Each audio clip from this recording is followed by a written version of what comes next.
Hello friends, welcome to my channel. Friends, AP triple ఐటీకి సంబంధించి second page కోసం చాలామంది వెయిట్ చేస్తున్నారు కదా. మరి వీళ్ళైతే క్లాసులు మిస్ అవుతాం కదా, మరి ఫస్ట్ పేజ్ వాళ్ళకి క్లాసులు స్టార్ట్ చేసేస్తారు కదా అని అడుగుతున్నారు. దీనికి సంబంధించి ఈ వీడియోలో మీ డౌట్స్ అన్నీ కూడా క్లియర్ చేస్తాను. వీడియోని అయితే అక్కడ స్కిప్ చేయకుండా వినండి. ఫ్రెండ్స్, మనకి ఓరియంటేషన్ క్లాసులు అనేవి మాత్రమే స్టార్ట్ అవుతాయండి ఫస్ట్ పేజ్లో జాయిన్ అయిన వాళ్ళకి.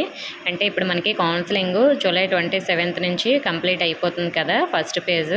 మరి సీట్ వచ్చిన వాళ్ళందరూ కూడా ఆగస్ట్ ఫస్ట్ వీక్లో అటెండ్ అవ్వాలి అని మనకి ఆల్రెడీ న్యూస్ కూడా వచ్చింది.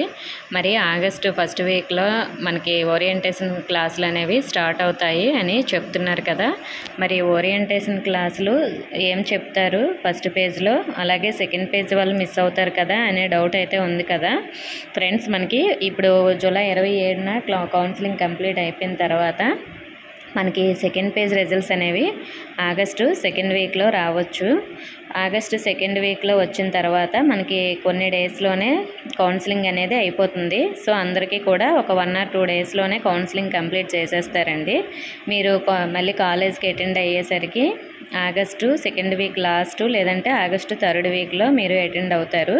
మరి మనకి ఆగస్టు ఫస్ట్ వీక్లో ఫస్ట్ పేజ్ వాళ్ళు జాయిన్ అయిపోతారు కదా. వీళ్ళకి మరి ఓరియంటేషన్ క్లాసులు అనేవి చెప్తారు కదా. మేము మిస్ అవుతాం కదా అనుకుంటారు కదా. ఓరియంటేషన్ క్లాసులు అంటే అసలు ఏం చెప్తారో ఇప్పుడు చూద్దాం. ఫ్రెండ్స్, మనకి ఓరియంటేషన్ క్లాసులు అంటే మీకు పీయూసీకి సంబంధించిన సిలబస్ అనేది ఏమీ చెప్పరండి.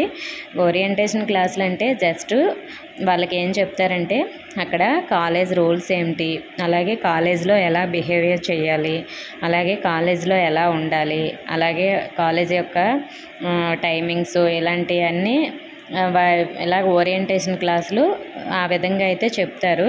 అలాగే స్కాలర్షిప్కి అప్లై చేయించుకోవడం, అంటే స్కాలర్షిప్కి వాళ్ళ యొక్క డీటెయిల్స్ తీసుకోవడం, ఎందుకంటే గవర్నమెంట్ ఫీజు రియంబర్స్మెంట్ వేస్తుంది కదా, వాళ్ళ యొక్క డీటెయిల్స్ అన్నీ ఫిల్ చేయించుకోవడం, ఇలాంటి డీటెయిల్స్ అన్నీ కూడా వాళ్ళకి కొన్ని క్లాసుల్లా చెప్తారు. అది కూడా వాళ్ళ యొక్క సీనియర్సే మ్యాక్సిమం చెప్తారండి. ఇంకా మీకు క్లాసులు స్టార్ట్ అయ్యేసరికి, అంటే ఫస్ట్ పేజ్ వాళ్ళకి పీయూసీ క్లాసులు స్టార్ట్ అయ్యేసరికి మ్యాక్సిమం సెకండ్ పేజ్ వాళ్ళు కూడా జాయిన్ అయిపోతారండి. మరి థర్డ్ పేజ్ వాళ్ళు మిస్ అవుతారు అంటే, ఒకవేళ థర్డ్ పేజ్ అనేది సీట్లు మిగిలితే ఉంటుంది, లేకపోతే ఉండదు. ఒకవేళ సీట్లు మిగిలినా ఎక్కువ మిగలవు కాబట్టి వాళ్ళకి ఒకవేళ మిస్ అయినా ఒక 1 week అలా మిస్ అవుతారు. మళ్ళీ వాళ్ళకి కూడా ఇది రిపీట్ చేసే ఛాన్స్ అయితే ఉంటుంది. ఓకే ఫ్రెండ్స్, మీ డౌట్స్ అయితే క్లియర్ అయ్యాయని అనుకుంటున్నాను. ఇంకా ఏమైనా డౌట్స్ ఉంటే కామెంట్ చేయండి. ఇన్ఫర్మేషన్ ఇస్తే వీడియోని తప్పకుండా లైక్ చేసి మీ ఫ్రెండ్స్కి కూడా షేర్ చేయండి. మన ఛానల్ సబ్స్క్రైబ్ చేసుకోండి. Thank you for watching.